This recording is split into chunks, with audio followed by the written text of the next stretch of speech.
وسلم صلاۃ و سلام علیہ رسول اللہ یا نبی اللہ یا حبیب اللہ صلی اللہ تعالی علیہ وسلم۔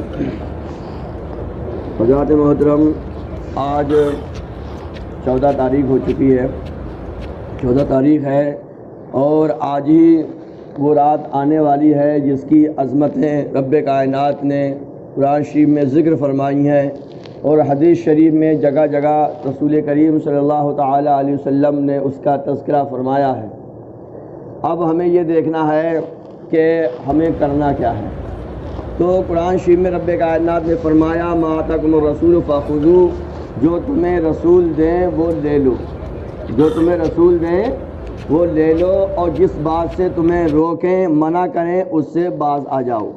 اس رات میں ایک حدیث پاک بہت مشہور ہے، پیارے آقا صلی اللہ تعالی علیہ وسلم حضرت صدیقہ عائشہ رضی اللہ تعالی عنہا کے حجرہ مبارک میں ہیں، آرام فرما رہے ہیں۔ شام کو جب آدھی رات گزری تو دیکھا حضرت عائشہ نے حضور اکرم صلی اللہ تعالی وسلم بستر پر نہیں ہیں۔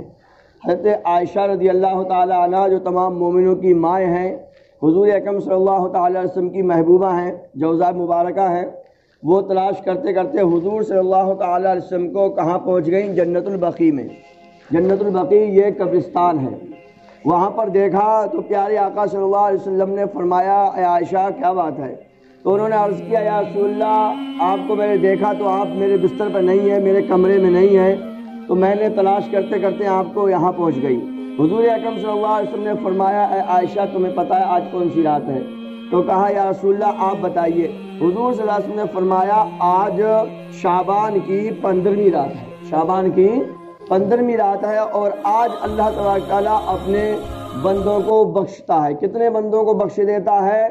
ایک عرب میں ایک قبیلہ پایا تھا بنو کلب، وہ بکریوں کا کام کیا کرتا تھا، اور حدیث پاک کی تشریح میں یہ آتا ہے کہ عرب میں جتنی بکریاں اس قبیلے کے پاس تھیں کسی قبیلے کے پاس نہیں تھیں۔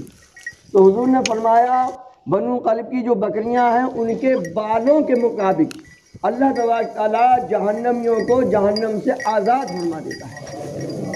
اور ہم نے اگر سب لوگ مل کے ایک بکری کے بال بھی گننا چاہو تو نہیں گن پاؤ گے، اور اس قبیلے میں تو بے شمار بکریاں پلا کرتی تھیں۔ اس کا مطلب یہ ہے کہ رب کائنات آج جو رات آ رہی ہے اس رات میں بے شمار جو اپنے کرتوتوں کی وجہ سے گناہ گار ہوتے ہیں جہنم میں چلے جاتے ہیں، اللہ ان کی بخشش فرما دیتا ہے۔ تو ہمیں چاہیے کہ آج کی رات ایک تو عمل یہ ہوا کہ حضور صلی اللہ تعالی علیہ وسلم قبرستان پہنچے، مزاروں پہ پہنچے، تو قبرستان جانا، مزاروں کی زیارت کرنا، اور قبرستان میں جو لوگ موجود ہیں ان کے لیے ایصال ثواب کرنا، یہ ہمارے حضور اکرم صلی اللہ علیہ وسلم کی سنت ہے۔ قبروں کی زیارت کرنا یہ حضور اکرم صلی اللہ تعالی علیہ وسلم کی سنت ہے، مگر ہمیں چاہیے کہ اس سنت کو ہم اپنے بزرگان دین کے حساب سے ادا کریں۔ اعلیٰ حضرت عظیم البرکت نے مزارات پر حاضری دینے کا جو طریقہ بتایا ہے وہ آپ فرماتے ہیں کہ بندہ مزار پر جائے تو کم سے کم 4 ہاتھ دور کھڑا ہو، کتنے؟ پایتانی کی طرف سے جائے، اور وہاں پر فاتحہ پڑھے، جتنا بھی جو کچھ آتا ہو فاتحہ پڑھے، اگر زیادہ وقت ہے تو زیادہ فاتحہ پڑھ لے، اور اگر کم وقت ہے تو وہ کم فاتحہ پڑھے، تھوڑا پڑھ لے، 7 مرتبہ قل هو اللہ شریف پڑھ لے، آیت الکرسی پڑھ لے، یا جو بھی اس کو یاد ہے اتنا پڑھے اور بخشے۔ اے اللہ جو بھی میں نے پڑھا ہے تو اس پر اپنے کرم کے لائق، اپنے کرم کے حساب سے، اپنی رحمت کے حساب سے ثواب عطا فرما، اور اس صاحب مزار کو میں پیش کرتا ہوں قبول فرما، اور اس کے صدقے میں میری یہ پریشانی دور فرما دے۔ بہرحال تو ہمیں چاہیے، بہتر یہ ہے کہ ہم مزار کو ہاتھ نہ لگائیں، لگا بھی سکتے ہیں، یہ کوئی گناہ نہیں ہے، مگر یہ ادب ہے۔ ادب یہ ہے کہ ہم مزار کو ہاتھ نہ لگائیں، دور کھڑے ہو کر فاتحہ پڑھ کر چلے آئیں۔ چوم بھی سکتے ہیں، جالی بھی چوم سکتے ہیں، مگر کچھ ہمارے لوگ کرتے کیا ہیں، وہ سجدے کے اسٹیپ میں چلے جاتے ہیں۔ سجدہ تو نہیں ہوتا ہے، لیکن سجدہ تو نماز میں ہوتا ہے، اور کوئی بھی مسلمان چاہے وہ ایک اکشر بھی نہ جانتا ہو، کسی کا یہ گمان نہیں ہوتا ہے کہ معاذ اللہ اس قبر میں خدا ہے، یہ تو کوئی سمجھتا نہیں ہے نا، مگر پھر بھی سجدہ تعظیمی بھی ہماری شریعت میں یہ حرام ہے، جائز نہیں ہے۔ اعلیٰ حضرت فرماتے ہیں تعظیم کا سجدہ پہلی امتوں میں جائز ہوتا تھا، رسپیکٹ کا سجدہ، مگر اب وہ جائز نہیں ہے۔ عبادت کا سجدہ غیر خدا کو یہ تو کفر ہے، مگر اگر کوئی خالی تعظیم رسپیکٹ کے لیے کوئی سجدہ کرے گا تو یہ بھی جائز نہیں ہے۔ تو بہتر طریقہ وہی ہے کہ ہمارے یہ گندے ہاتھ کہاں اس لائق ہیں کہ ہم ان اللہ والوں کی جالیوں کو تھام سکیں، یہ ادب ہے۔ بہرحال تو وہاں پر فاتحہ پڑھی جائے آرام سے اور اپنے بزرگان دین کو، اور اگر قبرستان میں پتہ نہیں ہے کہ اگر کسی کی قبر کے اوپر ہو کر اپنے بزرگوں کے پاس جانا پڑے گا، بھائی بہن ماں باپ جو بھی ہیں، اگر یہ لگتا ہے کہ ہمیں قبروں کے اوپر چڑھ کے جانا پڑے گا تو اعلیٰ حضرت فرماتے ہیں تو پھر دور سے ہی فاتحہ پڑھ لے، اس قبر پہ نہ جائے۔ اگر یہ پتہ ہے کہ مجھے قبروں کے اوپر چڑھ کر جانا پڑے گا، کیونکہ قبروں پہ چڑھنا ایسا ہی ہے جیسے کسی زندے آدمی کے اوپر قدم رکھ دینا۔ حضور صلی اللہ علیہ وسلم نے فرمایا نہ تم کسی مردے کو تکلیف دو نہ وہ تمہیں تکلیف دیتے ہیں۔ بہرحال تو ہمارے پیارے آقا صلی اللہ تعالی علیہ وسلم اس رات قبرستان گئے، وہاں آپ نے فاتحہ پڑھی اور آپ نے ایصال ثواب فرمایا۔ اور ایک روایت یہ بھی ملتی ہے کہ حضور اکرم صلی اللہ تعالی وسلم اس رات اتنی لمبی لمبی عبادت کرتے تھے کہ آپ کے پیر سوج جاتے تھے۔ حضرت عائشہ فرماتی ہے حضور اکرم صلی اللہ علیہ وسلم نے اتنا لمبا سجدہ کیا مجھے ایسا لگا کہ حضور پردہ فرما گئے۔ حضرت عائشہ فرماتی میں نے حضور کا انگوٹھا ہلا کے دیکھا تو اس میں حرکت ہوئی۔ حضور اکرم صلی اللہ علیہ وسلم جب سلام پھیرا تو کہا عائشہ کیا بات ہے؟ کہ یا رسول اللہ آپ نے تو آج اتنا لمبا سجدہ کر دیا، میں تو یہ سمجھ رہی تھی آج ہمارے حضور کا انتقال ہو گیا، پردہ فرمایا۔ تو حضور اکرم صلی اللہ علیہ وسلم نے فرمایا یہ رات جو ہے اللہ تبارک تعالیٰ 300 رحمت کے دروازے کھول دیتا ہے۔ اللہ اکبر۔ تو آج کی رات بہت اہم رات ہے، مگر اب حالات دیکھ رہے ہیں، دیکھیے ہم جا کہیں بھی سکتے ہیں۔ حضور صلی اللہ علیہ وسلم نے گھر میں نماز پڑھی، حضور صلی اللہ علیہ وسلم قبرستان گئے، ہم مسجد میں بھی شب بیداری کر سکتے ہیں، اور اگر مسجد میں معاملات اگر نہیں بن رہے ہیں تو ہم اپنے گھر بھی مصلی بچھا کر عبادت کر سکتے ہیں۔ آج کے حالات کو دیکھ کر کربلا کا میدان یاد آتا ہے، سمجھے نہیں سمجھے؟ اے خاصان رسول وقت مدد ہے، سمجھے؟ امت پہ تیری آ کے عجب وقت پڑا ہے، امت پہ تیری آ کے عجب وقت پڑا ہے۔ آپ دیکھیے کربلا میں فرات سے سب پانی پی رہے تھے کہ نہیں پی رہے تھے؟ کافر، جانور، کتے، خنزیر سب پانی پی رہے تھے، مگر فاؤنڈیشن کس پہ تھا؟ ایمان والوں پر، امام حسین کی جماعت پر فاؤنڈیشن تھا۔ آج بھی امام حسین کی جماعت پہ فاؤنڈیشن ہے۔ سب کچھ ہو رہا ہے ہماری آنکھوں کے سامنے، ہو رہا ہے کہ نہیں ہو رہا ہے؟ سب کچھ ہو رہا ہے ہماری آنکھوں کے سامنے، دب چھپ کے ہوتا الگ بات تھی، ہم سب کچھ ہماری آنکھوں کے سامنے ہو رہا ہے، مگر فاؤنڈیشن پھر حسینیوں پر ہے، سمجھے کہ نہیں سمجھے؟ پابندی صرف ایمان والوں پر ہے اور باقی کوئی پابندی نہیں ہے، کوئی فاؤنڈیشن نہیں ہے، کچھ نہیں ہے، کہیں کوئی گائیڈ لائن نہیں ہے کسی کے لیے۔ مگر میرے دوستو ہر دور میں شبیر جنم لیتے ہیں، ہر دور میں اٹھتے ہیں یزیدی فتنے، ہر دور میں اٹھتے ہیں یزیدی فتنے، ہر دور میں شبیر جنم لیتے ہیں۔